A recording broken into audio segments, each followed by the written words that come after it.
C'était une femme qui était belle et qui avait un cœur énorme. Ma belle-fille avec nous, elle était très gentille.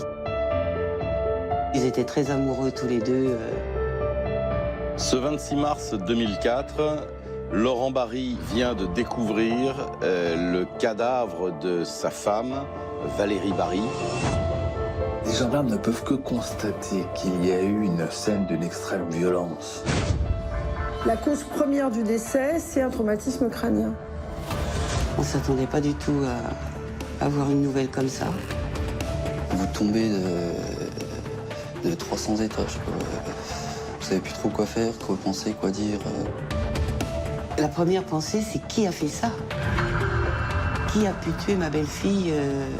Chercher, elle a eu une aventure, un amant. Manifestement, Madame Barry voulait se séparer. Il y avait des rumeurs de séparation dans le couple. Quelques témoins disaient qu'effectivement, le couple se disputait régulièrement. Pourquoi il a fait ça? Il s'est réveillé un matin, il a dit je vais aller tuer ma femme. Il n'y a pas de preuve scientifique, il n'y a rien, quoi. Il n'y a rien du tout dans le dossier. Non, ça peut pas être lui. Il aime trop ses gamins pour avoir fait une chose comme ça. Il serait parti, oui, mais il n'aurait jamais fait ça. Bienvenue dans ce nouveau numéro de Chronique criminelle. Le 26 mars 2004, Valérie Barry, une jeune mère de famille, est retrouvée morte dans son salon, gisant dans une mare de sang. Un meurtre particulièrement barbare pour cette épouse apparemment épanouie et sans histoire. Mais alors pourquoi a-t-elle été si sauvagement assassinée? Et pourquoi Laurent, son mari, si épris d'elle, devient-il le principal suspect? Aujourd'hui, pour Chronique criminelle, Kevin, le fils de Laurent, ainsi que sa mère reviennent avec émotion sur ce drame qui a détruit leur famille. L'affaire Laurent Barry, l'histoire d'un amour fracassé, racontée par Jacques Pradel. Dijon, dans le département de la Côte d'Or. 14 février 2004, le jour de la Saint-Valentin. Parmi les clients de cette auberge, Valérie et son mari, Laurent, plus amoureux que jamais. Le couple affiche son bonheur pour le plus grand plaisir de Chantal, la mère de Laurent. Ils étaient très amoureux tous les deux. Ma belle-fille avec nous, elle était très gentille. C'était vraiment... Jamais on a eu des mots plus hauts que l'autre. On s'entendait vraiment bien. Cela fait 6 ans que Laurent et Valérie sont mariés.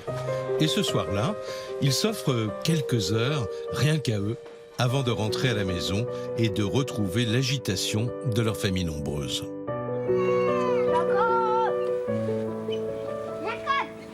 Regarde, Mylène, fais-lui voir les petites chèvres là-bas. Donne-leur un morceau de pain devant elle. Valérie et Laurent ont 4 enfants, une famille recomposée. Laurent, le père de famille, a 35 ans. Il élève des poulets et les vend dans la région. Valérie, sa femme, a 38 ans. Elle est aide-soignante dans un hôpital. Ils se sont installés dans la campagne bourguignonne, dans un hameau d'à peine 30 habitants. Ici, à Lanneau, ils ont trouvé la maison de leurs rêves, une petite ferme à rénover, où le père de famille a installé son exploitation. Pour Kevin, le fils de Laurent, c'était le temps du bonheur. Moi, je trouve que c'était quand même la belle vie. On avait vraiment de la chance. C'était un endroit, moi, je trouvais chaleureux. Il y avait des travaux à faire dans la maison. On avait plein de projets. On pouvait aussi bien aller faire du quad qu'aller courir dans les bois, aller vers les animaux, etc. Donc, il y avait énormément de choses à faire. On s'ennuyait pas une seconde là-bas. Pour moi, c'était vraiment des bons souvenirs, quoi, c'est clair.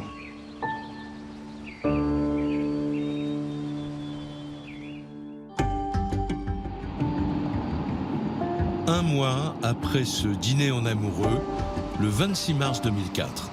Comme tous les vendredis, Laurent est sur la route. C'est la journée où il livre ses volailles à ses clients. Ce matin, il est pressé de rentrer parce qu'il a prévu de déjeuner avec sa femme Valérie. Les enfants, eux, sont à l'école. Il est environ 11h30 quand il arrive à Lanneau. Quelques minutes plus tard, Laurent, couvert de sang, un téléphone à la main, compose le 18. Un pompier décroche aussitôt. L'appel est également enregistré. On entend Laurent Barry hurler dans le téléphone. Dépêchez-vous, ma femme est par terre, je ne sais pas ce qu'elle a.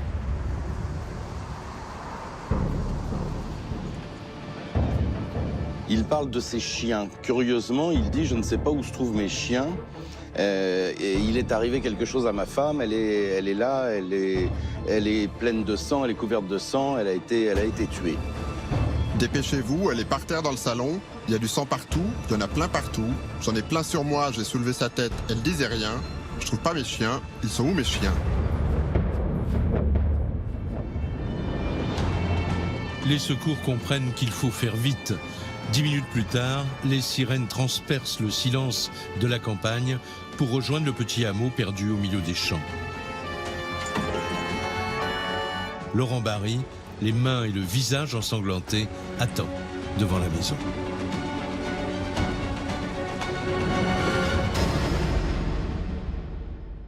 Il pleure beaucoup, il parle, il crie, voilà. Il est très choqué. Ses propos, c'est ma femme est morte, j'ai plus de femme. Visiblement, Laurent Barry est en état de choc. Et à l'intérieur de la ferme, les gendarmes comprennent pourquoi. Ils découvrent à leur tour un spectacle d'horreur. Dans le salon, Valérie Barry gît dans une mare de sang. Il y a des projections de sang un petit peu partout sur les murs. Il y a la victime allongée dans une mare de sang, habillée. Un couteau de cuisine, un grand couteau de cuisine, et à proximité. C'est donc très probablement l'arme du crime qui a été abandonnée sur place par le meurtrier. La jeune mère de famille ne présente plus aucun signe de vie et tout laisse penser qu'elle a été assassinée. Elle a quand même de très nombreuses plaies. Je crois qu'elle doit avoir quelque chose comme 12 plaies. Sa tête a heurté le sol à de nombreuses reprises. La cause première du décès, c'est un traumatisme crânien. Le médecin des pompiers fournit aux enquêteurs une estimation de l'heure de la mort de Valérie Barry. Le médecin, donc urgentiste, lorsqu'il arrive, va procéder aux premières constatations et a priori, pour lui, le décès est intervenu un peu plus d'1 heure avant, donc il situe ça vers 10h30. Voilà. La victime serait donc morte 1 heure avant l'arrivée de Laurent Barry. Pour les gendarmes, tout semble indiquer que Valérie a connu une fin extrêmement violente. Ils sont passés d'une pièce à l'autre, certainement en se battant. On découvre du sang à plusieurs endroits. On découvre des lésions de défense, notamment sur les mains. On peut en conclure donc qu'effectivement, le meurtrier s'est acharné sur la victime, qu'elle a cherché à se défendre et qu'il a fini par avoir gain de cause. Elle ne devait pas s'attendre à être agressée par cette personne. D'où le fait que les enquêteurs se soient posé la question de savoir si c'était une connaissance. La mère de famille a été agressée dans la cuisine et les constatations laissent penser qu'elle s'est défendue avant de succomber sous les coups de son meurtrier dans le salon. Elle est habillée et ne porte aucune trace de violence sexuelle. Dans la fermette, les gendarmes remarquent que des affaires sont renversées. Pour eux, il ne fait aucun doute que quelqu'un a fouillé à la hâte dans les affaires du couple. Il n'y a pas un désordre total dans l'appartement. En revanche, effectivement, des petites choses ont bougé. Le sac à main de Valérie Barry renversé.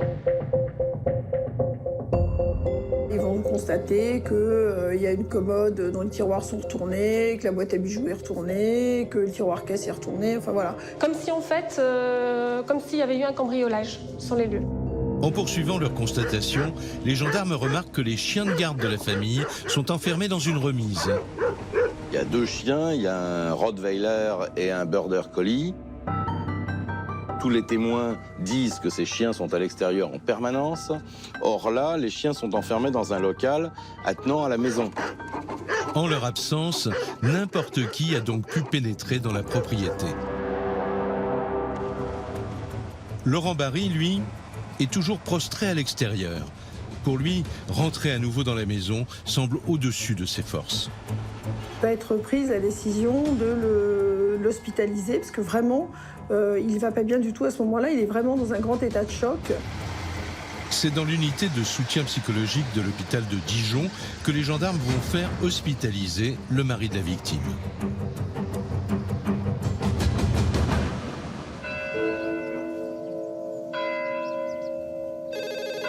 Ce jour-là, à 60 km de Lanneau, Chantal, la mère de Laurent Barry, est bien loin d'imaginer qu'un drame aussi terrible vient de toucher sa famille. J'ai reçu un coup de fil, je me rappelle plus à quelle heure, d'un gendarme qui m'a dit que ma belle-fille était décédée et qu'il fallait qu'on aille tout de suite à l'hôpital général emmener des affaires pour Laurent, enfin bref. Donc sur le coup, comme elle avait souvent mal à la tête, j'ai pensé que qu'elle avait fait un anévrisme ou quelque chose comme ça.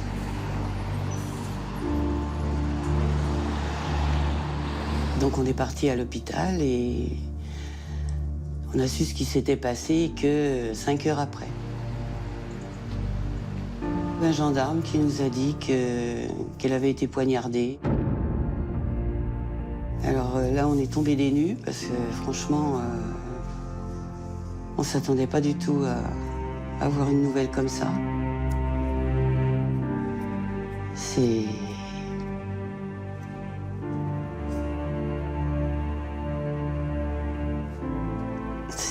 indescriptible d'ailleurs.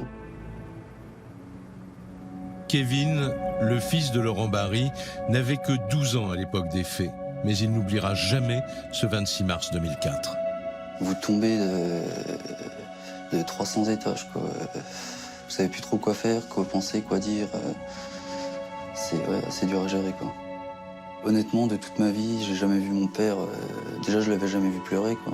Et jamais aussi abattu, mou, je sais pas comment vous dire, mais vous voyez qu'il avait pris un train en pleine face, quoi. C'était. Il tremblait, il n'était pas... voilà, quoi. La première pensée, c'est qui a fait ça? Qui a pu tuer ma belle-fille? On est perdu. On sait rien, on se pose des questions, des tas de questions. Pourquoi? Comment?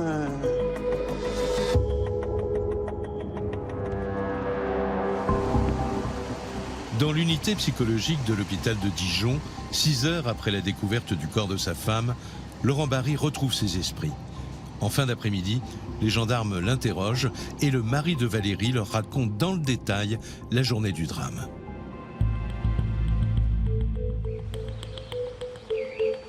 Une journée qui, selon lui, commence comme celle de millions de Français. Le couple se lève vers 7h30, le temps de s'occuper de leur fille de 5 ans avant qu'elle n'aille à l'école. Le vendredi est une journée particulière pour Laurent Barry, car c'est le jour où il effectue ses livraisons à l'un de ses clients restaurateurs de Dijon. Tous les vendredis, Laurent Barry va livrer les poulets dans ce restaurant. C'est un de ses clients habituels. Monsieur Barry va expliquer sa matinée, qu'il a fait des factures le matin avant de partir. Ce vendredi-là, exceptionnellement, Valérie ne travaille pas à l'hôpital. La jeune mère de famille a pris sa journée pour s'occuper de sa petite fille Laura et pour bricoler à la maison. Elle devait poncer les poutres. Ils étaient en train de refaire leur maison. Elle avait donc un travail de ponçage de poutres dans le salon. D'après Laurent Barry, il est aux alentours de 9h quand il quitte la ferme. Ce 26 mars 2004, l'éleveur de poulets choisit de faire la route avec sa voiture, car sa fourgonnette ne démarre pas. Dijon est à 56 km de Lanneau. Il va mettre 1 heure pour arriver à Dijon et livrer donc le restaurateur qu'il avait l'habitude de livrer. Alors il arrive entre 10h et 10h15, c'est ce qui est indiqué par le restaurateur à ce moment-là. Et puis ensuite, il va donc passer quelques instants là. Il reste 10 minutes, un quart d'heure à discuter et à livrer sa volaille. Il est donc aux alentours de 10h20 quand Laurent Barry prend le chemin du retour. Mais l'éleveur de poulets ne va pas directement rentrer chez lui. Sur la route, il s'arrête chez un ami garagiste. C'est une habitude entre les deux hommes. Tous les vendredis, ils passent un moment ensemble. Ensuite, il va s'arrêter chez un de ses amis pour boire un café. Il est alors 10h30 et d'après le médecin des pompiers, c'est l'heure à laquelle Valérie Barry a été assassinée. Là, ils vont prendre un café dans l'atelier, discuter de choses et d'autres, notamment des problèmes mécaniques de sa petite camionnette qui démarre mal. Il a du mal à démarrer sa camionnette. Mais ce matin-là, Laurent Barry ne tarde pas trop car il sait que Valérie l'attend à la maison. Il quitte son ami vers 10h50 pour prendre la route du retour. 3 quarts d'heure plus tard, il passe le panneau d'entrée de l'anneau et en arrivant chez lui, il constate immédiatement que quelque chose ne tourne pas rond. La porte est ouverte. Dans le salon, il découvre le corps de sa femme, couchée sur le dos. Elle est couverte de sang. Immédiatement, il la prend par la tête, mais elle ne bouge pas. Hagard, il la recouvre avec sa parka. Il ne supporte pas de la voir.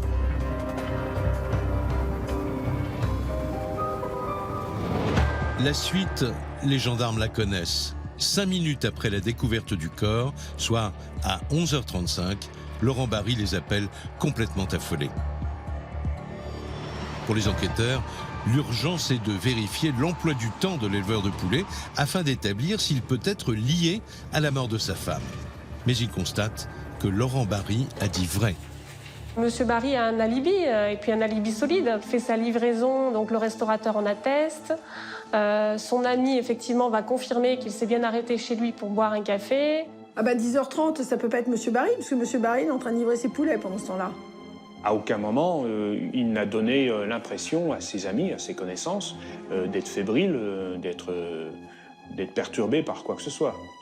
C'est un Laurent Barry comme il le voit tous les jours, depuis des années. Par ailleurs, les médecins de l'hôpital examinent Laurent Barry et ils ne relèvent aucune trace de lutte ou de griffure.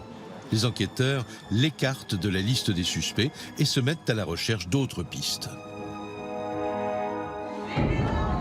Et pour mieux comprendre ce qui a pu se passer, ils se penchent sur l'histoire de cette famille et sur son entourage.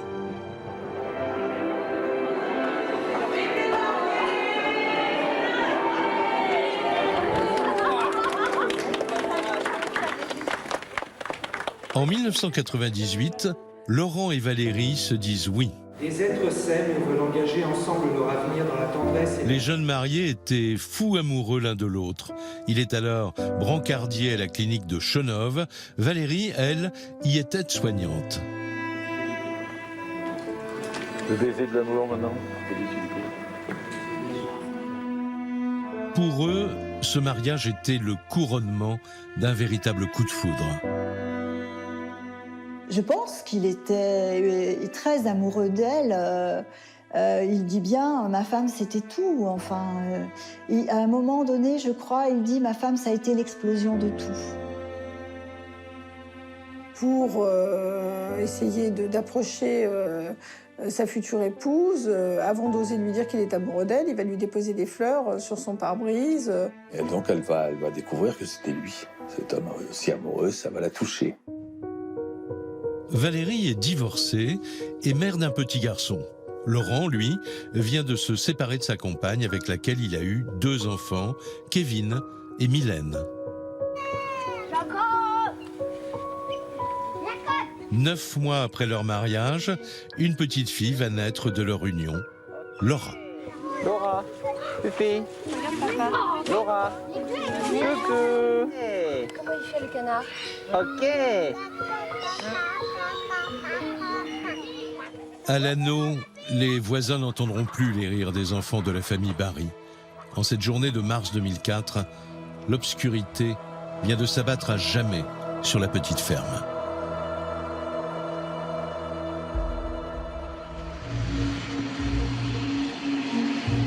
Dès le lendemain du meurtre, soit le 27 mars 2004, la presse locale s'empare de l'affaire. Avec la parution du premier article sur la mort de Valérie, les habitants du hameau prennent peur. Le hameau de l'Anneau est un tout petit hameau, je crois qu'il compte 4 familles. Donc forcément, comme souvent quand il y a un fait divers dans un tout petit village, ça crée une espèce de psychose. Ce 27 mars au matin, Laurent Barry, accompagné des gendarmes, retourne sur les lieux du drame. Il se rend compte que des objets ont été dérobés. Il ne retrouve plus une montre de marque Festina, alors qu'il estime, il pense, qu'elle a peut-être été volée, ainsi que des, je crois, survêtements. Dans le monnayeur posé sur le bureau, il manque aussi 100 €.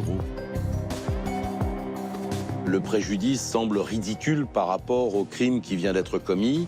On a du mal à imaginer que quelqu'un puisse tuer pour une montre Festina et pour quelques pièces d'argent. Quant à l'arme du crime retrouvée près du corps de sa femme, Laurent Barry n'en fait aucun mystère. Face aux gendarmes, il avoue tout de suite que ce couteau de boucher est bien le sien. C'est un couteau très professionnel. Ce couteau appartient à Laurent Barry, il ne dira jamais le contraire. C'est un couteau qu'il utilise pour tuer ses volailles, ou les dépecer, enfin bon, dans le cadre de son métier. Et on ne va pas découvrir d'empreintes digitales sur ce couteau et un tout petit peu d'ADN, mais en quantité insuffisante pour pouvoir en extraire un profil génétique. Ce qui veut très probablement vouloir dire que ce couteau a été essuyé après son utilisation. L'aviculteur explique qu'il a posé ce couteau sur l'appui de la fenêtre de la cuisine en attendant de pouvoir l'aiguiser. N'importe qui aurait donc pu s'en saisir. Ce qui laisse à penser que le rôdeur ou le cambrioleur se serait emparé du couteau en progressant vers la porte d'entrée. Il serait rentré avec ce couteau à la main et s'en serait servi donc pour tuer Valérie Barry.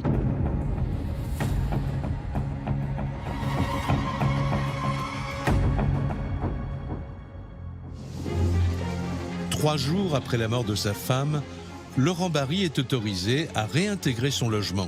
Curieusement, l'unité scientifique n'est pas encore passée et n'a fait aucun prélèvement sur la scène de crime.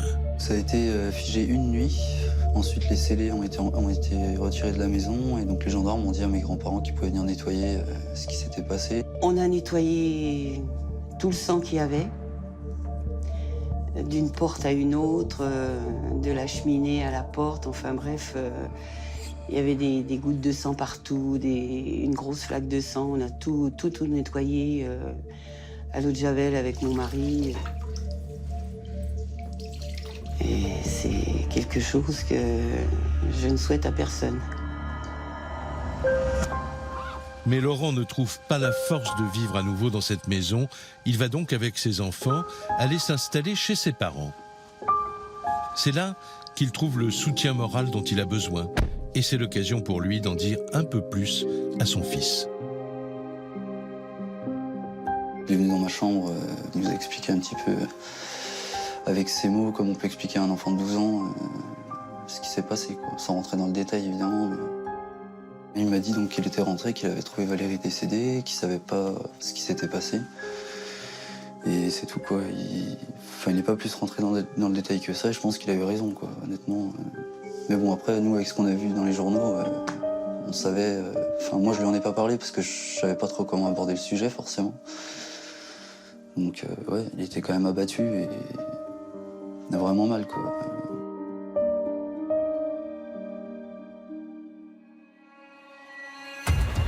Pour faire avancer leur enquête, les gendarmes se penchent aussi sur la vie privée de Valérie Barry. Elle a eu une aventure, un amant, des relations tumultueuses avec un voisinage, enfin des choses comme ça. Tous les témoignages qu'il recueille s'accordent pour dresser le portrait d'une mère de famille qui n'avait aucun ennemi. C'était une femme qui était belle et qui avait un cœur énorme. Madame Barry avait, semble-t-il, de très bonnes relations dans son milieu professionnel et même en dehors. Alors Valérie Barry est décrite comme une personne très discrète, très réservée. Personne ne lui connaît d'ennemis particuliers. C'était une femme qui était quand même pleine de vie, avec un caractère assez fort quand même. Non, moi honnêtement, je ne connaissais pas d'ennemis, quoi. Pas d'amant, pas d'ennemi. Pourtant, juste avant son décès, Valérie semblait différente. Elle était inquiète. 3 semaines avant les faits, Valérie était bizarre, on l'avait trouvée étrange. On avait été faire une promenade dans les bois, pas très loin de chez nous. Donc Valérie nous avait emmenés, mais on ne pouvait pas s'éloigner, etc. Alors qu'avant, on pouvait aller n'importe où, même si on voulait aller à 5 km de la maison dans les bois, il n'y avait pas de souci. Elle ne nous lâchait pas, quoi. Comme si, en fait, elle se sentait traquée, comme si elle avait peur de quelque chose.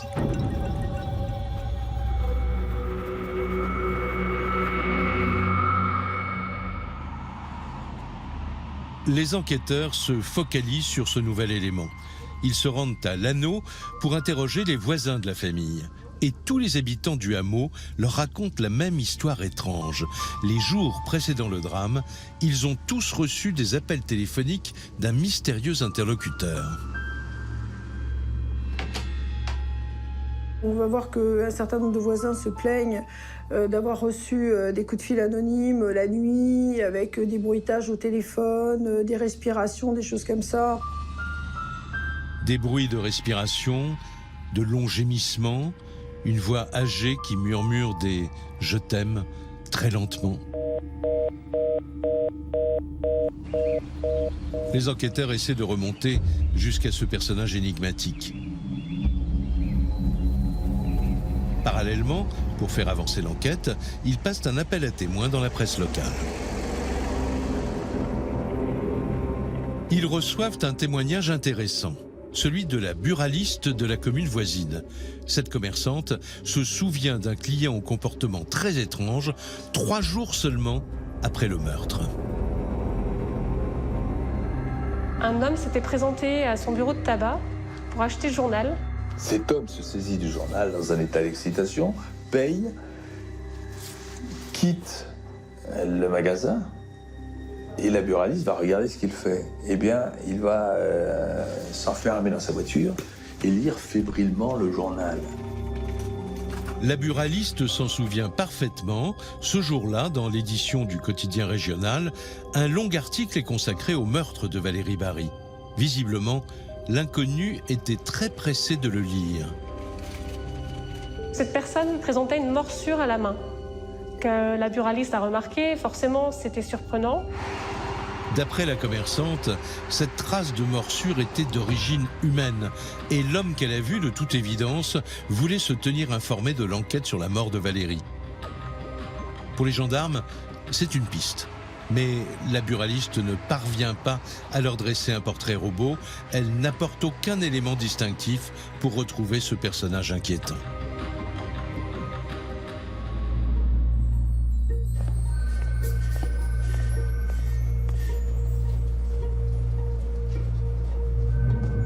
Les jours passent, puis des semaines et des mois, sans qu'aucun élément nouveau puisse mener les gendarmes jusqu'au meurtrier de Valérie. L'enquête est au point mort. Mais un coup de théâtre va la relancer.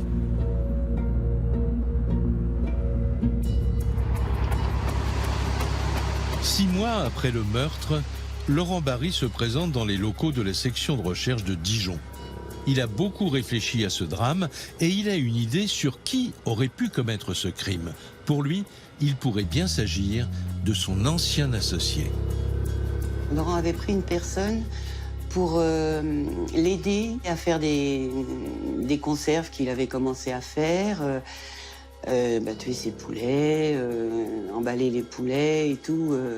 Donc ils passaient déjà un certain temps ensemble. Il est venu à plusieurs reprises travailler avec M. Bary, donc pour lui filer un petit coup de main moyennant un billet. Laurent Bary explique aux enquêteurs que cette association n'a pas duré longtemps et surtout qu'elle se serait mal terminée. Et il se trouve que cet associé, à un moment donné, faisait des avances à Madame Bary, au point qu'elle se sentait harcelée. Quand il était présent, elle était très nerveuse. Elle partait dans une autre pièce. Et un jour, Laurent l'invitait à manger quand ils avaient fini. Et elle lui avait demandé pourquoi. Justement, il avait invité à manger, qu'il n'avait rien à faire là. Elle avait peur de lui. C'est enfin une piste sérieuse pour les gendarmes. Non seulement l'ancien associé aurait eu un comportement déplacé à l'encontre de Valérie, mais surtout, son profil pourrait coller avec celui de l'assassin. Cet homme était un habitué de la maison. Il connaissait les chiens. Il pouvait venir quand il le souhaitait. Voilà, il est très à l'aise puisqu'il est venu à de nombreuses reprises. Donc c'est le seul qui finalement était en capacité de gérer les chiens en dehors de Madame Barry. Les enquêteurs retrouvent l'homme en question. Il habite à quelques kilomètres du hameau où s'est joué le drame. Et en l'interrogeant, ils vont aller de surprise en surprise. Dans les locaux de la gendarmerie, l'interrogatoire commence. Les enquêteurs passent à la loupe l'emploi du temps de l'ancien associé de Laurent Barry en ce qui concerne la journée tragique du 26 mars 2004. On va lui demander s'il a un alibi. Il va dire, j'étais avec ma compagne, ma concubine, et puis je me suis levé à telle heure, puis je me suis rendu chez mon père, mais je n'ai pas de témoin, personne ne m'a vu, vous pouvez demander à ma copine. Quand on va demander à sa copine, elle n'aura pas les mêmes heures, elle n'aura pas les mêmes horaires, elle n'aura pas les mêmes éléments, et elle ne confirmera pas en tout point l'alibi de son compagnon.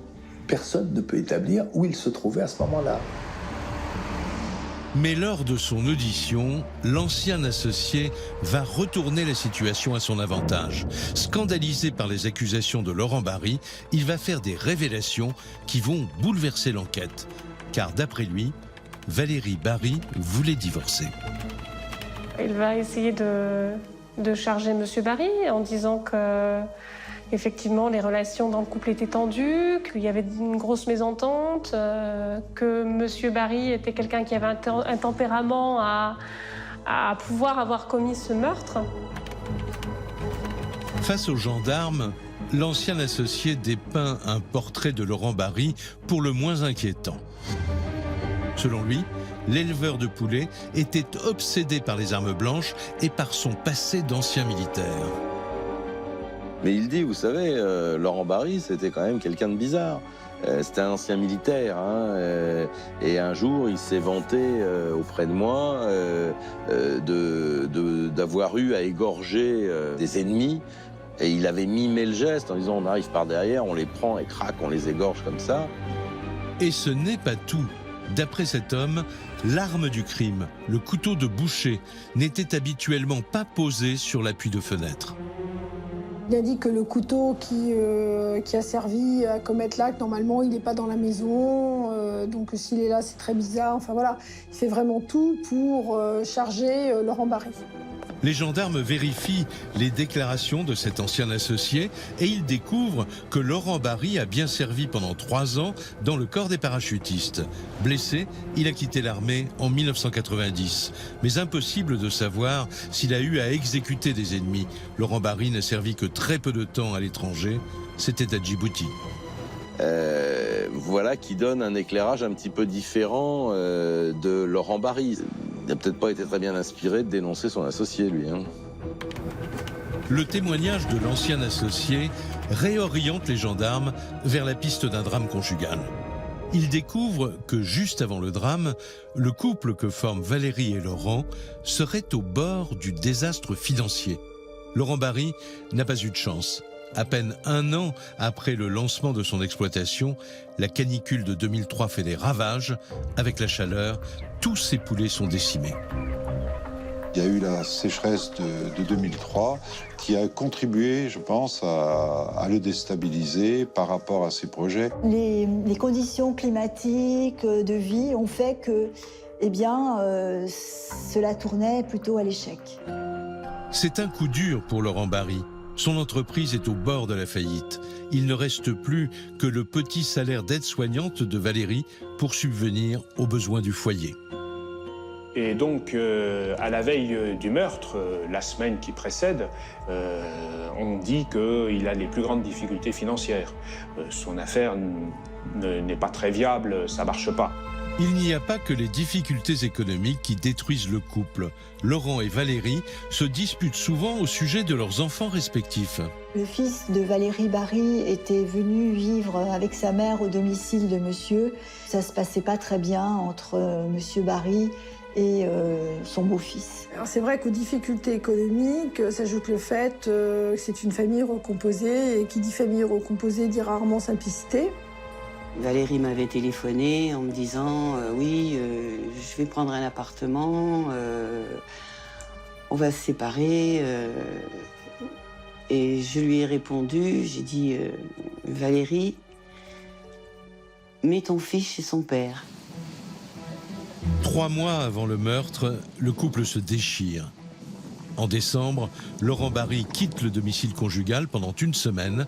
Il n'hésite pas à dormir dans son camion alors qu'à l'extérieur, la température est glaciale. Son épouse voulait s'engager sur une procédure de divorce et je pense qu'il était en souffrance par rapport à ça. Et puis les disputes étaient sans doute un peu plus fréquentes. Elle est épuisée, Valérie Barry. Le couple est récent et c'est déjà l'empreinte des choses brisées, leur histoire. Il y a plus rien qui tourne, il n'y a plus rien qui fonctionne, il n'y a plus rien qui... C'est des ruines. La famille de Laurent Barry n'est pas du tout du même avis. Pour eux, les difficultés du couple appartenaient au passé, car Laurent et Valérie s'étaient réconciliés quelques mois avant le meurtre. C'est vrai qu'au début, ça n'a pas été tout rose, parce que les enfants, c'est pas toujours évident. Avoir une belle-mère, il faut s'y faire. Et puis, à partir du mois de janvier, tout était redevenu normal. Oui, ils se sont engueulés, ils ont parlé de séparation. Comme dans tous les couples, ils étaient mariés depuis 7 ans, 7-8 ans, donc forcément, on se pose des questions, etc. Enfin, je veux dire, ils avaient quand même des projets, quoi. Ils ont parlé de séparation, je pense, c'était... Enfin voilà, comme quand on se dispute, ouais, ben je m'en vais, et puis débrouille-toi, quoi. Parce que pour la Saint-Valentin, ils ont fait quelque chose, ils ont été au restaurant, à l'hôtel, etc. Donc un couple qui va se séparer, je doute vraiment qu'ils fassent ça. C'est tout, c'est... Pour moi, je sais qu'ils voulaient pas se séparer, quoi, c'est clair. 1 mois avant le meurtre, le jour de la Saint-Valentin, Laurent et Valérie donnent l'image d'un couple qui s'est retrouvé. Mais pour les gendarmes, ce dîner en amoureux n'est pas une preuve suffisante. Pour eux, Laurent Barry devient le suspect numéro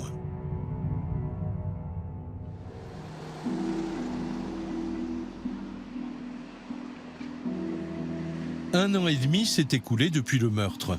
En octobre 2005, les enquêteurs sont toujours à la recherche de preuves pour étayer leurs convictions. Afin de prouver la culpabilité de Laurent Barry, ils reprennent tout à zéro. Et les gendarmes découvrent que quelque chose leur a échappé depuis le début. Ma femme est morte, où sont mes chiens? Les gendarmes vont réécouter les enregistrements, l'appel au secours, et remarquer, et faire une déduction de gendarme, que Laurent Barry a dit « Mais où sont mes chiens? Où sont mes chiens ?» Et ils entendent en arrière-plan des aboiements lointains. Il est 11h35 le 26 mars, donc on est vraiment à quelques minutes de la découverte du corps, et déjà il y a un truc qui cloche. D'après les gendarmes, les aboiements de l'enregistrement prouveraient que les chiens de Laurent Barry étaient à ce moment-là à côté de lui et qu'il les aurait enfermés lui-même pour faire croire qu'un cambrioleur pouvait entrer. Et un autre élément conforte les enquêteurs dans leurs doutes à l'encontre du mari. Ils réexaminent la toute première déclaration que Laurent Barry leur avait faite sur son emploi du temps. En relisant le PV d'audition, il remarque que l'aviculteur a indiqué avoir fait ses factures le matin du crime avant de prendre la route. Mais en examinant l'historique de son ordinateur, les enquêteurs remarquent qu'il n'a pas été allumé ce matin-là. Monsieur Barry a déclaré avoir fait ses factures le matin, avant de partir. Et il s'avère que les gendarmes vont découvrir que, en fait, ces factures, il les a faites la veille. Donc, encore une fois, on va partir du principe que monsieur Barry ment et que s'il ment, c'est qu'il a des choses à cacher. Pour les gendarmes, il n'y a pas que les fausses déclarations de Laurent Barry qui l'incriminent. Il y a aussi un rapport d'expert sur des chaussons retrouvés dans sa voiture 11 jours après le meurtre. Et il est accablant pour l'éleveur de poulets. On va donc trouver un petit peu de sang, qui serait le sang de Madame Barry, sous la semelle. Pour eux, ça va conforter la thèse de la culpabilité de Laurent Barry. Ils vont partir du principe qu'il y a du sang sous la semelle de ce chausson parce que c'est lui qui a tué sa femme. Dans les locaux de la section de recherche, les enquêteurs accumulent les éléments à charge contre Laurent Barry. Mais il leur reste un problème, son alibi. Le médecin des pompiers, présent sur les lieux le jour du crime, stipulait que Valérie était morte à 10h30, heure à laquelle son mari était à Dijon. Mais l'autopsie du corps de Valérie va bousculer cette certitude. Le médecin légiste donne un créneau horaire plus large et moins précis que le médecin des pompiers. Selon lui, le décès aurait pu intervenir entre 9h45 et 11h30. Valérie peut donc avoir été tuée plus tôt. Et pour les enquêteurs, cela change tout. Le rapport du médecin légiste va effectivement donner un tournant à l'enquête, dans la mesure où on va ensuite dire que, matériellement parlant, M. Barry pouvait être sur les lieux du crime au moment du meurtre. Le souci, c'est l'heure éventuelle de départ de Laurent Barry. L'éleveur serait-il parti de chez lui entre 9h20 et 9h40 et non 9h, comme il l'avait indiqué aux enquêteurs lors de sa première déposition? Les gendarmes de la section de recherche de Dijon vont refaire le trajet afin de le chronométrer. Et ils vont mettre beaucoup moins de temps que ce qu'avait indiqué Laurent Barry. Le temps de trajet présenté par les gendarmes indiquait 20 minutes de moins que le temps indiqué par M. Barry. Les gendarmes, ils vont considérer que de l'anneau jusqu'au restaurant où va se rendre M. Barry, il faut 39 minutes. 39 minutes au lieu d'1 heure, comme l'indiquait Laurent Barry. Cela ne laisse plus aucun doute aux enquêteurs. Il aurait pu avoir le temps de tuer sa femme avant de prendre la route. Pour les gendarmes, le scénario du meurtre se met en place. Le vendredi 26 mars 2004, dans la matinée, lors d'une dispute qui aurait dégénéré, Laurent Barry aurait tué sa femme. Puis, il aurait pris soin d'essuyer l'arme du crime avant d'aller se nettoyer. Il aurait ensuite mis ses vêtements tachés de sang dans un sac et emporté avec lui ses chaussons. Sur la route, il se serait débarrassé de ses affaires, mais dans la précipitation, il aurait oublié ses pantoufles. Une erreur dans un parcours presque sans faute. C'est en tout cas la conviction des enquêteurs. Les gendarmes de la section de recherche de Dijon ont toutes les pièces du puzzle. Pour eux, il n'y a plus qu'un seul visage sur celui du meurtrier présumé de Valérie, celui de son mari.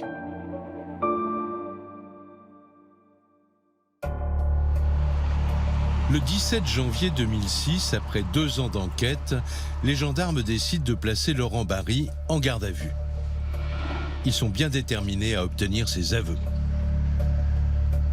Mais Laurent Barry tient bon.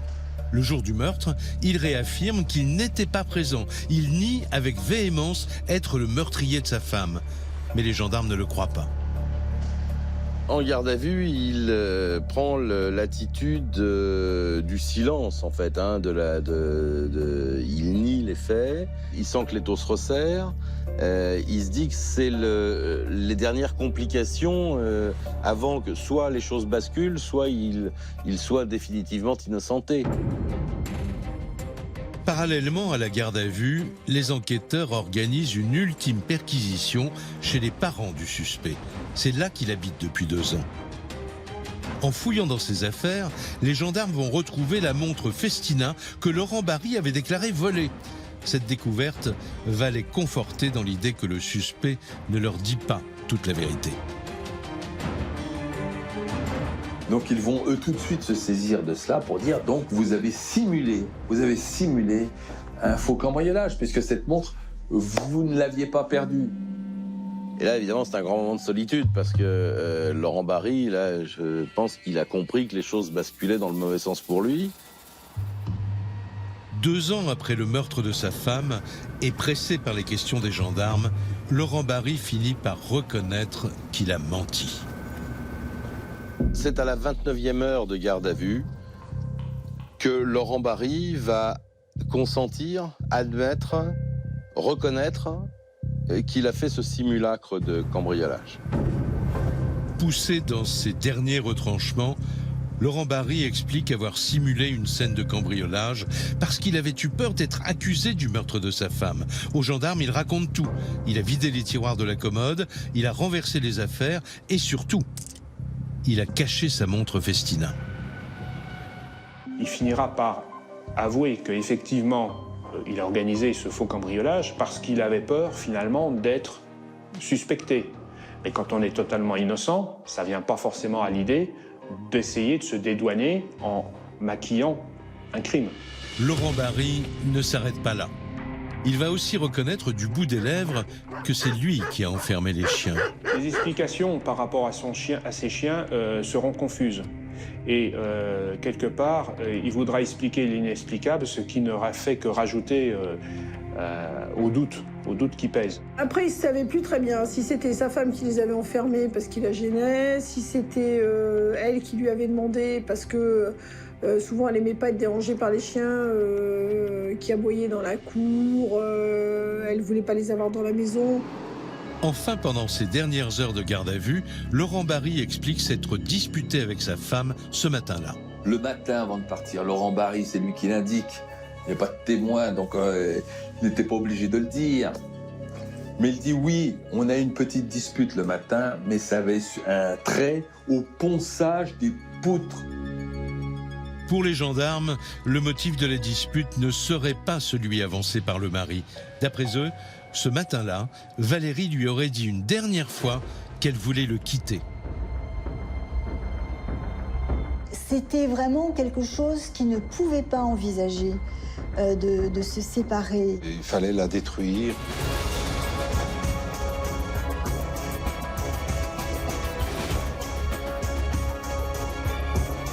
On peut donc imaginer, rétrospectivement, que Laurent Barry a tué sa femme, qu'il a maquillé ce crime,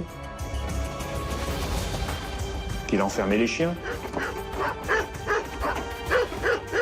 Et ensuite, il monte à Dijon, comme si de rien n'était, et c'est seulement à son retour qu'il donne l'alerte.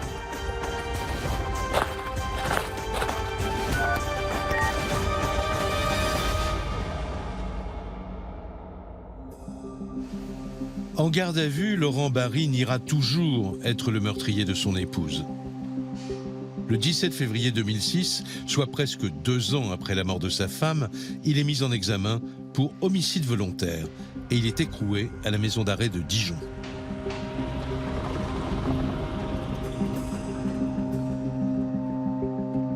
Pour sa famille, cette incarcération est un véritable traumatisme. Pourquoi il a fait ça? Il s'est réveillé un matin, il a dit je vais aller tuer ma femme. Il n'y a pas de preuve scientifique, il n'y a rien, quoi. Il n'y a rien du tout dans le dossier. Non, ça peut pas être lui. Il aime trop ses gamins pour avoir fait une chose comme ça. Il serait parti, oui, mais il n'aurait jamais fait ça. Des preuves de son innocence, il n'y a que ça, quoi. Par contre, de sa culpabilité, j'aimerais bien qu'on en trouve une. Tout l'enjeu du procès d'assises à venir est de savoir si Laurent Barry est un coupable idéal ou un meurtrier manipulateur. Le procès de Laurent Barry s'ouvre 3 ans plus tard, en octobre 2009. Entre-temps, ses avocats ont obtenu sa libération conditionnelle. C'est donc libre qu'il comparait. Une équipe de télévision l'avait rencontré à ce moment-là. C'est le grand jour. Tout ce que j'espère, c'est que les jurés écouteront bien ce qu'on a à leur dire et puis qu'ils comprendront ce qu'on a à leur expliquer. Comment vous sentez là aujourd'hui? Mal, très mal.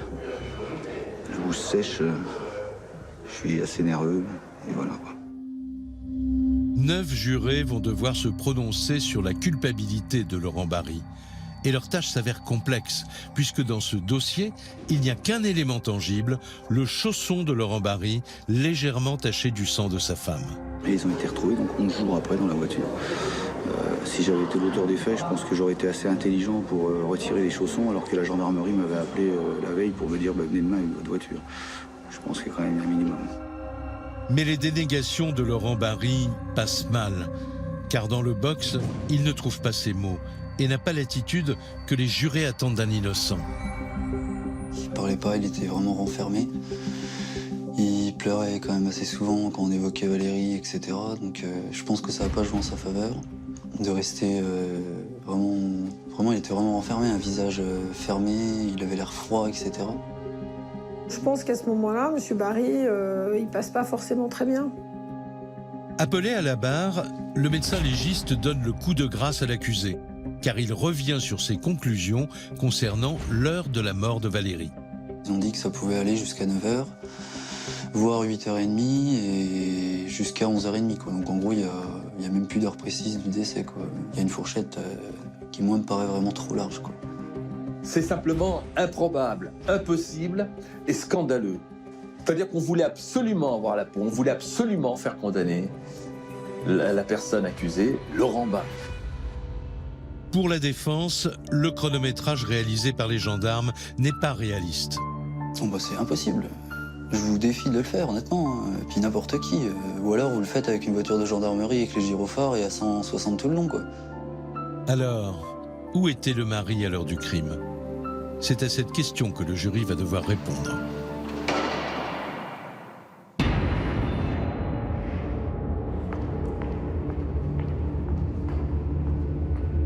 Le 23 octobre 2009, après avoir délibéré pendant plus de 4 heures, la Cour reconnaît Laurent Barry coupable du meurtre de sa femme.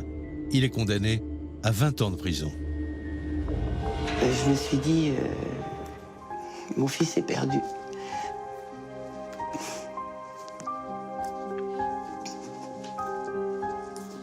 Vous dites 20 ans, quoi.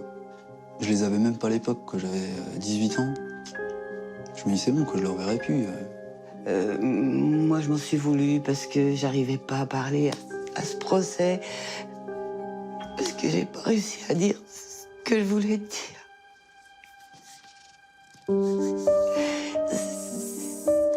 Et je m'en veux toujours. Un an plus tard, la peine de Laurent Barry est confirmée en appel. Aujourd'hui, derrière les barreaux, il clame toujours son innocence pour le meurtre de sa femme. Direction les Caraïbes, sur l'île paradisiaque d'Aruba. C'est là que Nathalie Holloway disparaît un soir de mai 2005 pendant un voyage scolaire. La dernière fois que la lycéenne est aperçue, c'est à la sortie d'une boîte de nuit, en compagnie d'un certain Joran van der Sloot. Le jeune Caribéen en sait-il plus qu'il ne veut bien l'admettre? La réponse dans cette nouvelle enquête de Chronique criminelle. Elle est adorable. C'est une jeune fille ouverte et sociable avec tout le monde. Elle a eu une enfance heureuse, avec des parents aimants et présents. Aruba est une grande cour de récréation sous les tropiques, avec ses plages, ses casinos et ses boîtes de nuit. Ses filles étaient à l'étranger, loin de chez elles. Joran faisait ce qu'il voulait. Il fréquentait les casinos, il jouait, il buvait, prenait de la drogue. Il a entraîné Nathalie au fond du bar et ils ont bu quelques verres d'alcool. Joran van der Sloot a emmené Nathalie à la plage. À votre avis, qu'avait-il en tête? Quand Beth Holloway apprend que sa fille n'a pas pris l'avion de retour, elle part aussitôt à Aruba à sa recherche. Tout le monde voulait la trouver et résoudre cette affaire. On avait la preuve qu'il était capable de tuer. Qu'avait-il pu faire à Nathalie? Je savais au fond de moi que ça n'allait pas bien finir.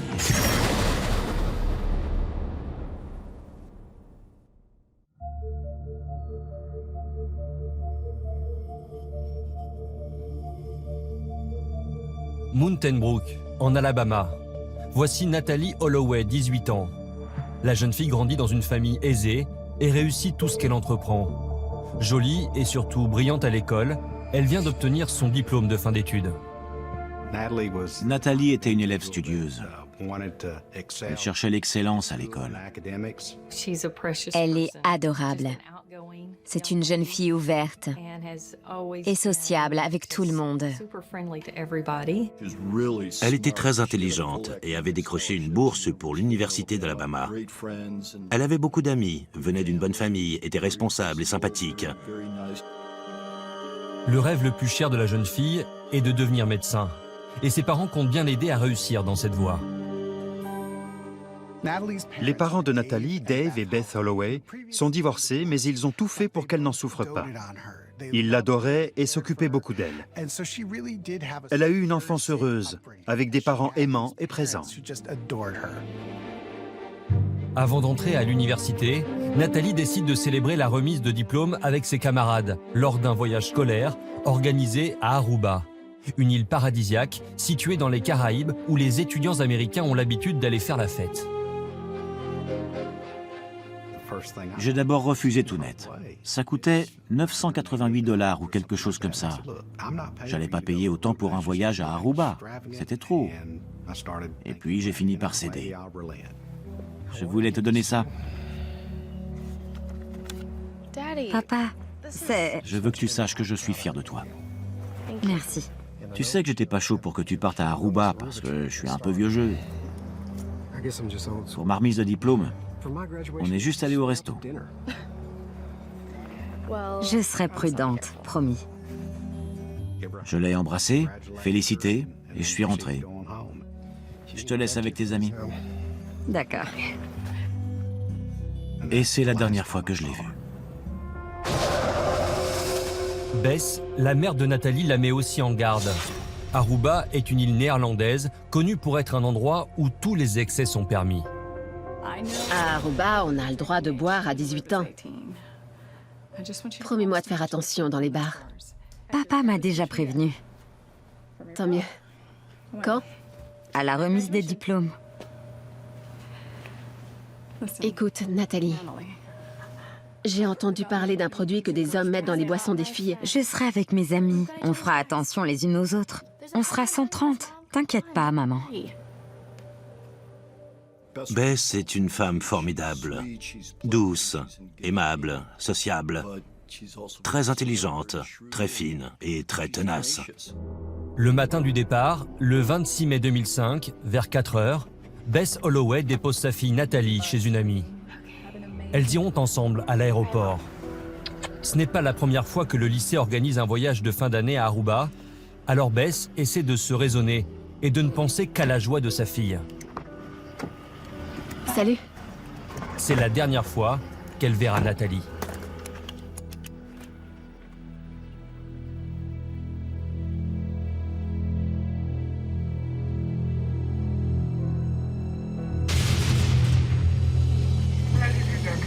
La jeune fille débarque à Aruba avec 123 étudiants et 7 accompagnateurs.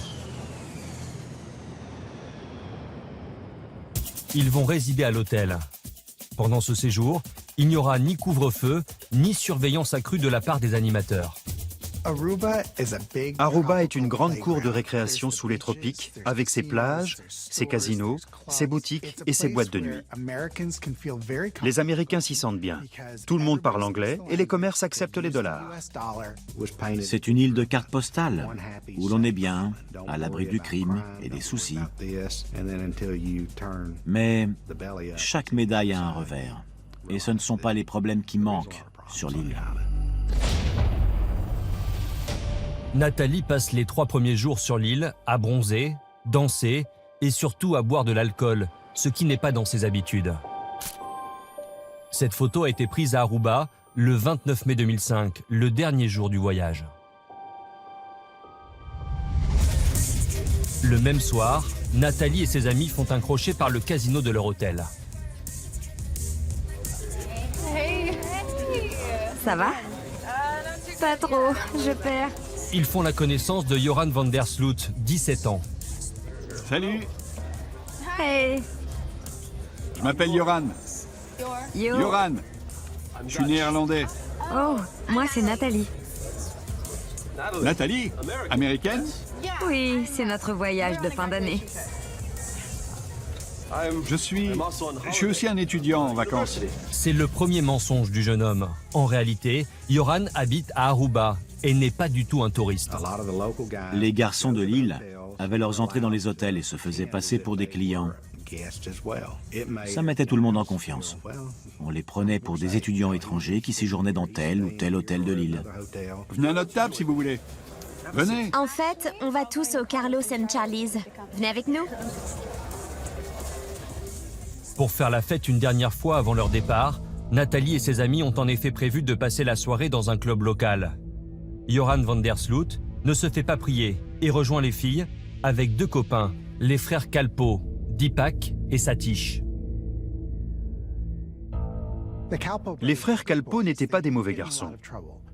Mais Joran van der Sloot les intriguait, parce qu'il faisait absolument tout ce qu'il voulait. Il s'était forgé une image de fêtard. Il allait en discothèque, il buvait et emballait les filles. Quand Joran arrive au club, il est déjà très tard. Salut! Oh, t'es venu? Ouais, Ça va bientôt fermer. je sais. Je peux t'offrir un verre? Bien sûr. Joran van der Sloot est arrivé à 20 ou 25 minutes de la fermeture. À votre avis, qu'avait-il en tête? Il a entraîné Nathalie au fond du bar et ils ont bu quelques verres d'alcool. Que vous dire d'autre? Le père de Nathalie pense que Joran a fait boire sa fille dans un but bien précis. À ma nouvelle amie américaine.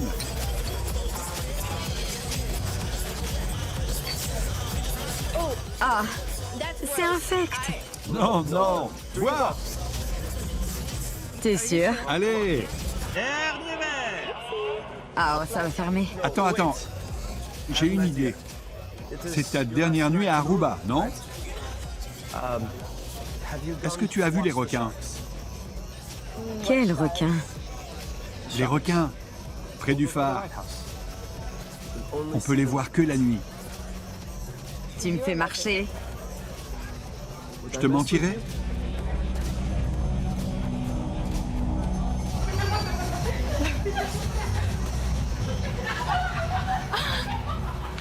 C'est un taxi? Devant la boîte de nuit, les amis de Nathalie l'aperçoivent en train de monter dans une voiture avec Joran. Où sont-ils allés? Elles n'en savent rien. Vive Aruba! Où tu vas? Allô? Oui, c'est Bess Holloway. Le lendemain, la maman de Nathalie reçoit un appel inquiétant de l'organisateur du voyage. Quoi? Attendez, comment ça, elle n'est pas montée dans l'avion? Dave Holloway apprend également la disparition de sa fille. Je savais au fond de moi que ça n'allait pas bien finir. Quand vous apprenez la disparition de votre fille, le sol se dérobe sous vos pieds. Vous ne pouvez pas faire votre deuil, votre imagination s'emballe. Vous ne savez pas ce qui est arrivé à votre enfant. Quand Bess Holloway apprend que sa fille n'a pas pris l'avion de retour, elle part aussitôt à Aruba à sa recherche. Bess Holloway saute dans le premier avion et arrive à Aruba seulement 12 heures après l'annonce de la disparition. Elle rejoint immédiatement les enquêteurs et demande à visionner les images de télésurveillance du casino de l'hôtel où Nathalie se trouvait la veille. La voilà, c'est ma fille. Qui est-ce? Il s'appelle Joran van der Sloot. C'est un de nos habitués.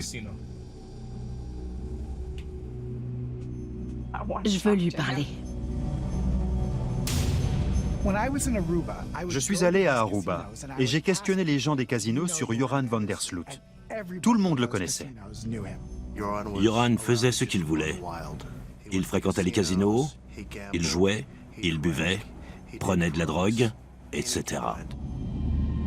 Joran van der Sloot habite chez ses parents, dans une dépendance au fond du jardin, ce qui lui laisse beaucoup de liberté. Et le jeune homme a mauvaise réputation.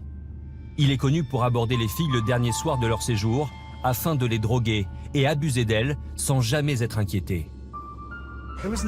Il n'y avait jamais eu d'accusation officielle de viol. Joran choisissait ses victimes de façon à ne pas être ennuyé par la suite. Ses filles étaient à l'étranger, loin de chez elles. Plusieurs familles m'ont contacté pour me dire qu'il était arrivé exactement la même chose à leur fille, à Aruba, mais qu'elles ne pouvaient pas le prouver. Bien qu'il soit à 3 heures du matin, Bess Holloway convainc la police de l'emmener voir Joran sur le champ. Je voudrais parler à votre fils. C'est la dernière personne qui a été vue avec ma fille. Je ne vois pas le rapport avec moi ou mon fils. Qu'est-ce qui se passe, papa?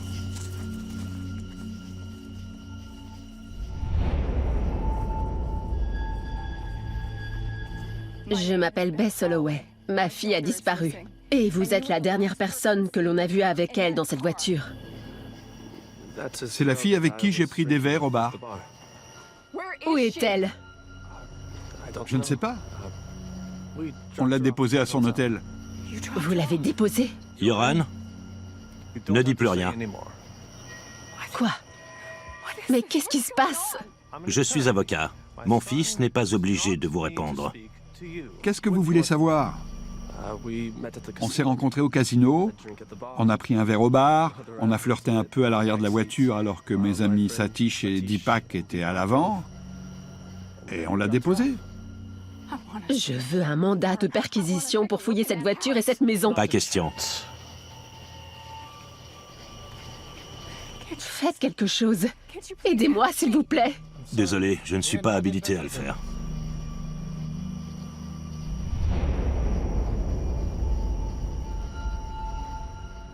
On a perdu un temps précieux à les considérer comme innocents.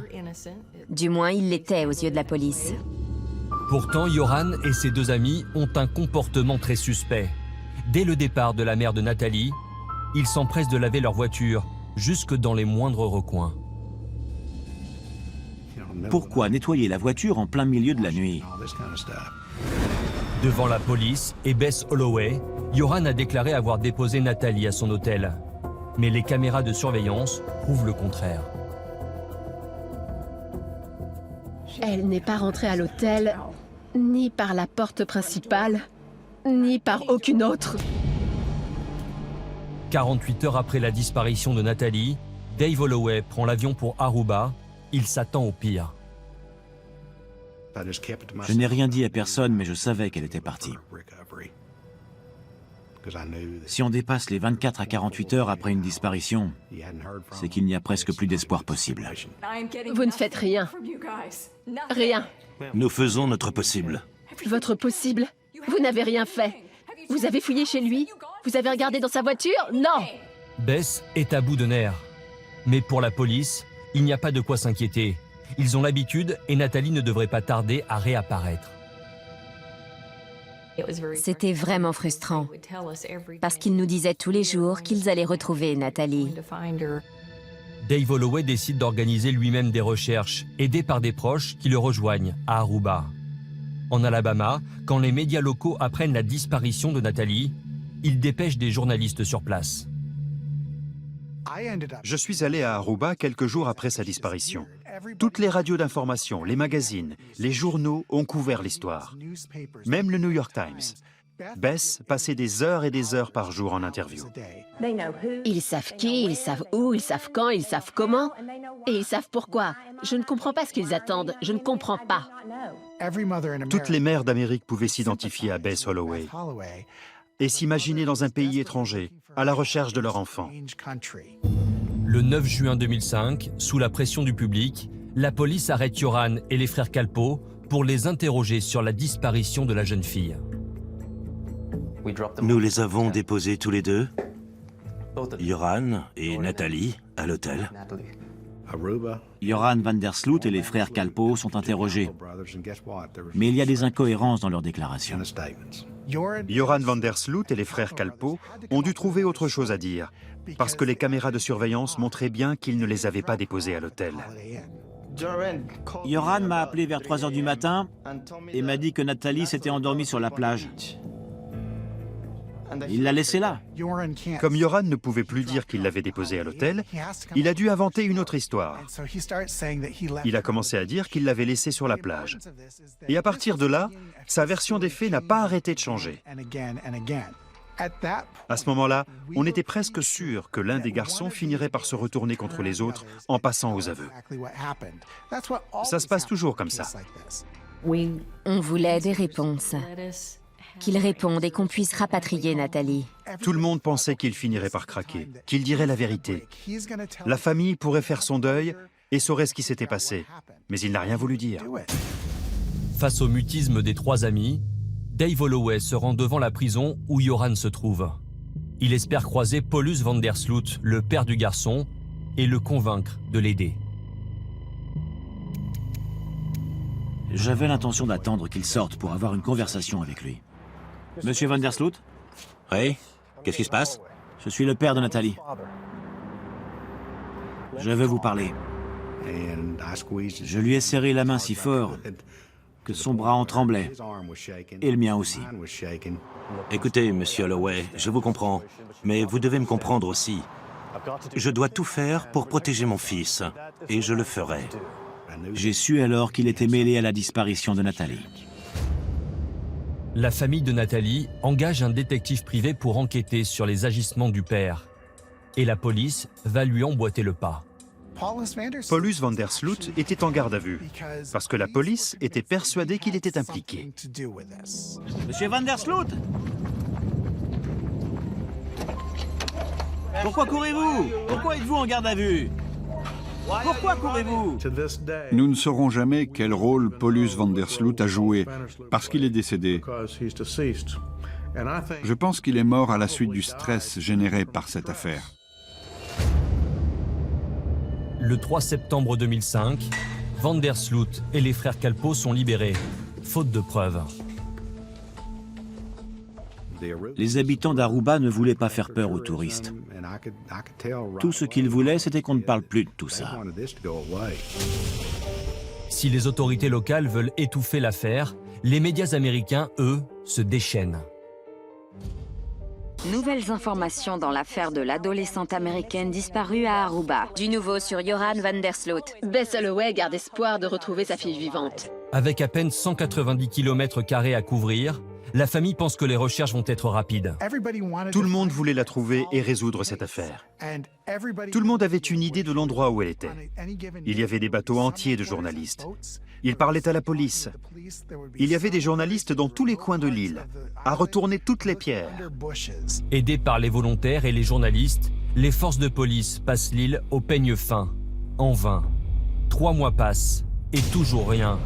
Les journalistes américains se désintéressent de l'affaire et quittent Aruba. Mais Bess et Dave Holloway n'abandonnent pas pour autant. On s'attend toujours à ce que la police fasse son travail, mais ce n'était pas le cas. C'était de pire en pire. 3 ans plus tard, le corps de Nathalie n'a toujours pas été retrouvé. Et contre toute attente, en 2008, c'est Joran lui-même qui va relancer l'affaire. Il contacte Fox News et déclare qu'il a vendu Nathalie pour en faire une esclave. Joran faisait tout pour relancer l'affaire Nathalie Holloway parce que c'était son seul gagne-pain. Il appelait les journalistes et leur disait « Pour 10 000 $, je vous raconte ce qui s'est passé ». Mais bien sûr, Joran n'a jamais révélé à qui que ce soit ce qui s'était vraiment passé. Il doit y avoir au moins une dizaine de versions différentes de ce qui s'est passé. Ces communiqués nous détruisaient à chaque fois. C'était affreux.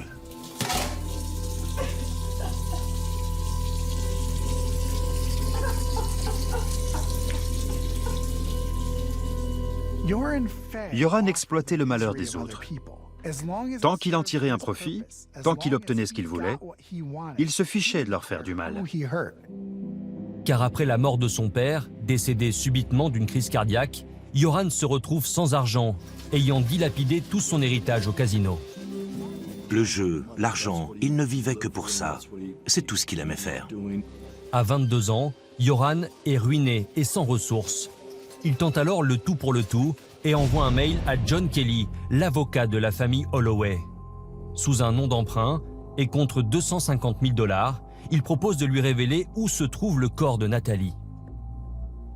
Nous avons échangé des mails pendant une semaine ou deux. Je lui ai répondu que nous étions intéressés, bien sûr, tout en sachant que c'était un coup monté. C'est donc John Kelly, l'avocat de la famille, qui répond à cet odieux chantage. Il se rend à Aruba pour remettre à Joran 10 000 $ en liquide, espérant le piéger à son tour. Je crois qu'il avait désespérément besoin d'argent. Il ne voyait que ça et se fichait éperdument du reste. Le FBI est informé et décide de filmer l'extorsion de fonds pour pouvoir arrêter et extrader Joran vers les États-Unis. Joran est entré dans la pièce et s'est installé sur le canapé, comme prévu. 10 000 cash. Vous voulez compter ?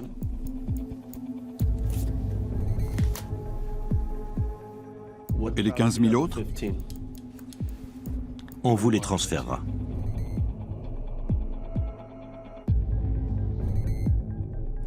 Je lui ai repris l'argent, ce qui avait l'air de le mettre en panique. Il avait $10 000 en main et je les ai repris. On pensait tous les deux rouler l'autre. Et on a continué notre petit manège. Je l'ai bien observé. Il n'y avait pas une once de bonté en lui. Yoran accepte alors de révéler où il a abandonné le corps. Il a commencé à m'indiquer des endroits. D'abord le club de tennis d'Aruba, puis une maison. Il avait soi-disant enterré le corps de Nathalie sous le porche avant qu'une dalle de béton ne soit coulée dessus. Yoran envoie John Kelly un peu partout sur l'île, mais le corps de Nathalie reste introuvable. Quand je suis rentré à New York, j'étais toujours en contact avec Yoran. 5 jours après, il m'a écrit « Monsieur Kelly, je suis désolé, je ne vous ai pas dit la vérité. Je vous ai arnaqué, vous et d'autres personnes. Je n'en suis pas fier, mais c'est comme ça. Je suis désolé, mais tout ce que je vous ai dit est faux. Je garde l'argent, tant pis pour vous. » Encore une fois, le jeune homme a menti, tout en essayant d'en tirer profit.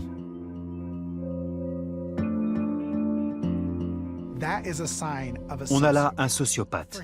Qu'il puisse dire à Bess « Donnez-moi de l'argent et je vous dirai ce qui s'est passé », montre à quel point il est dépravé. Il fallait donc s'attendre à ce qu'il récidive. Mais John Kelly pense que la police a assez d'éléments pour arrêter Yoran. Tout avait été enregistré. On pouvait l'arrêter pour fraude et extorsion dans la juridiction de l'Alabama. C'était le scénario parfait. Notre plan avait été exécuté d'une main de maître. Mais quand j'ai demandé où cela en était avec le FBI, rien ne s'était fait. Les agents du FBI tardent à réagir et Yoran en profite pour leur faire faux bond. Il saute dans un avion, direction le Pérou. Là-bas, il se remet à jouer et perd tout l'argent extorqué au Holloway. C'est alors qu'il fait la connaissance de Stephanie Flores, une étudiante de 21 ans qui vient d'une famille aisée. La jeune femme est une excellente joueuse de poker. Ils se rencontrent au casino aux abords de Miraflores, à Lima, au Pérou. Elle est sportive et étudiante en commerce. Peut-être que tu me porteras chance. J'en ai besoin. Stéphanie a dû voir Yoran comme un touriste parfaitement inoffensif. Tapis. Mais il dilapide ses $25 000 sans ciller. C'est le jeu. Et voilà Stéphanie avec de l'argent frais. Tentons notre chance ailleurs. OK ? Ok. Les caméras de surveillance montrent que Stéphanie encaisse ses jetons à 5 h du matin et quitte le casino avec Yoran. On les voit entrer dans la chambre d'hôtel du jeune homme. Ce sont les dernières images de Stéphanie, vivante. Il a dû l'attirer dans sa chambre pour lui emprunter de l'argent ou pour la voler.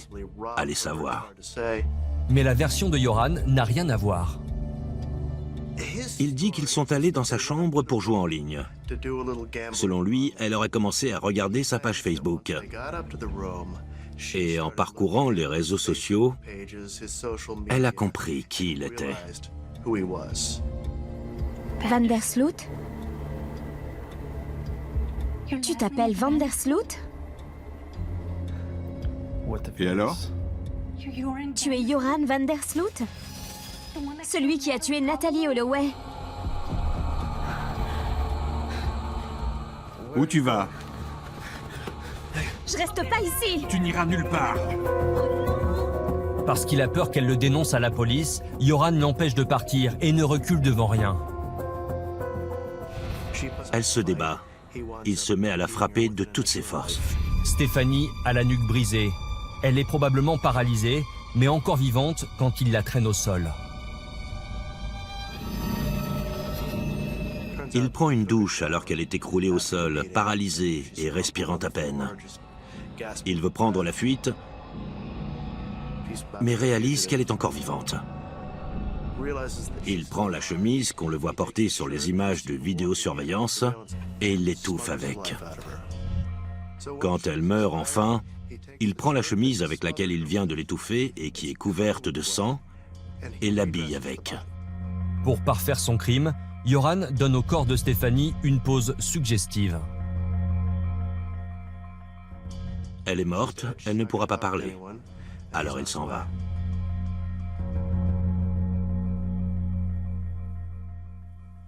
Trois jours plus tard, une femme de chambre découvre le corps de Stéphanie.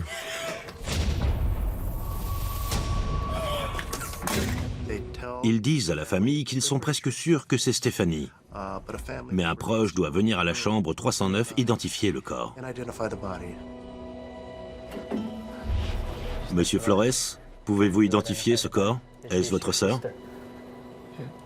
Je vous suis. Et dans la chambre 309, Ricardo voit le corps sans vie de sa sœur, par terre, couvert de sang et d'ecchymose. C'était un moment atroce. Je ne souhaite à personne de vivre ça.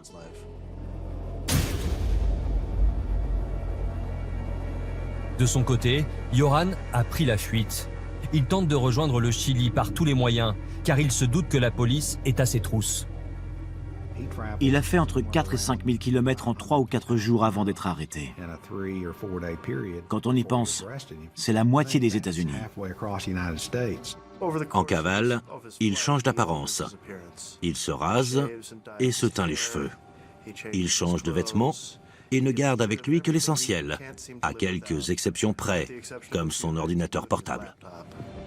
La police péruvienne réussit à l'intercepter près de la frontière avec le Chili. Il est aussitôt conduit en détention à Lima. Joran van der Sloot a été arrêté pour le meurtre d'une femme au Pérou. Joran avoue tout de suite le meurtre de Stéphanie, ce qu'il n'a jamais fait pour celui de Natalie Holloway. Je veux tout avouer. Je regrette profondément ce que j'ai fait. Je ne sais pas ce qui m'a pris. Je m'en veux. Ça changeait tout. On avait la preuve qu'il était capable de tuer. Qu'avait-il pu faire à Nathalie? À force d'étudier le profil du tueur, Dave Holloway, le père de Nathalie, pense savoir ce qui est arrivé à sa fille. D'après lui, et même s'il s'agit de pure spéculation, cette fatale soirée du 30 mai 2005 se serait déroulée ainsi. Tu veux que je te dise? Quoi? J'adore les blondes. Je vais vomir. Arrête-toi, arrête-toi.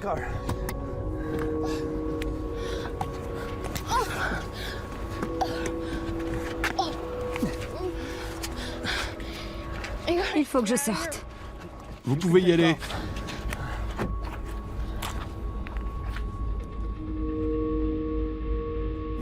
Joran van der Sloot a emmené Nathalie à la plage. Où sommes-nous?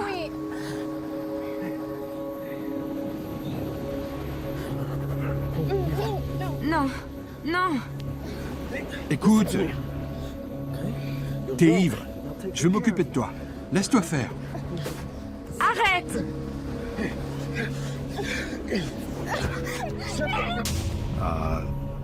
Il la bat et...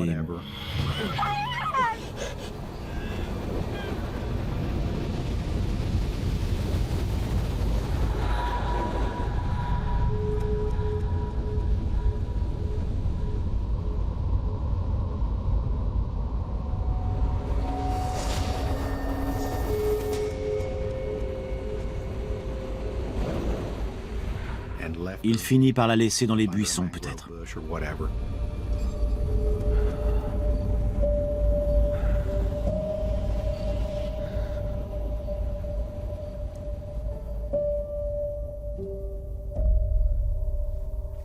Son père l'apprend. Papa, il faut que tu m'aides. Il a dû s'arranger pour la mettre dans un bateau et la jeter au large. Paulus van der Sloot a payé pour faire disparaître en mer le corps de Nathalie. Si le corps a été jeté en mer, quelqu'un a bien dû se charger de le jeter à l'eau.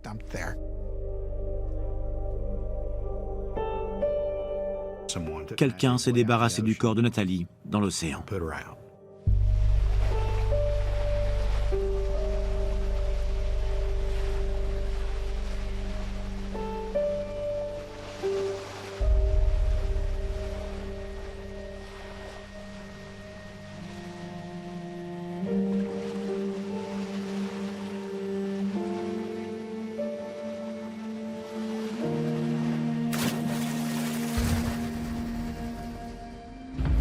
En 2012, Joran van der Sloot plaide coupable pour le meurtre de Stéphanie Flores. Il est condamné à 28 ans de réclusion dans une prison péruvienne. Mais du fond de sa cellule, il continue de clamer son innocence en ce qui concerne l'affaire Natalie Holloway. Est-ce que justice a été entièrement faite? Peut-être. Peut-être pas. La famille Holloway n'a toujours pas retrouvé sa fille.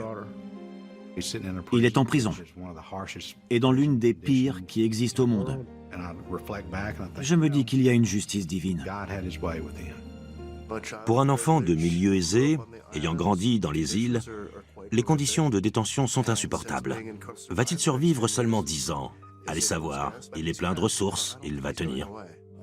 J'espère qu'il souffre, et qu'il continuera de souffrir. Il le mérite. Il purge une peine de 28 ans de prison, mais pourrait être libéré pour bonne conduite dans 14 ans. Quand Yoran sortira de prison en 2038, il aura 51 ans. Il sera alors extradé vers les États-Unis, où il devra faire face à des accusations d'extorsion. Aujourd'hui, plus de 10 ans après la disparition de Nathalie, sa famille continue de recevoir des centaines d'informations de personnes disant savoir ce qui est arrivé à Aruba ce soir-là. Si un jour nous retrouvons Nathalie, cela voudra dire qu'une de ces personnes aura dit la vérité. Je suis prêt à suivre et à vérifier toutes les pistes possibles. À ce jour, au grand désespoir de la famille Holloway, aucune des pistes n'a encore jamais abouti. Et Joran van der Sloot, le suspect numéro 1, n'a jamais donné de version crédible. Il n'y a pas de corps. Je ne crois pas qu'ils connaîtront un jour les circonstances de sa mort. On ne peut pas se fier à ce qu'il dit. Il a trop souvent changé de version des faits. En 2012, un juge d'Alabama a déclaré Nathalie Holloway officiellement décédée. Sa famille continue toujours activement les recherches, en espérant un jour retrouver le corps de Nathalie. On ne peut pas abandonner. Beaucoup de gens nous disent de tourner la page, mais c'est impossible. Ça fait 10 ans et je suis toujours à sa recherche. Quand on a un membre de sa famille perdu dans un pays étranger, on fait tout pour le ramener à la maison.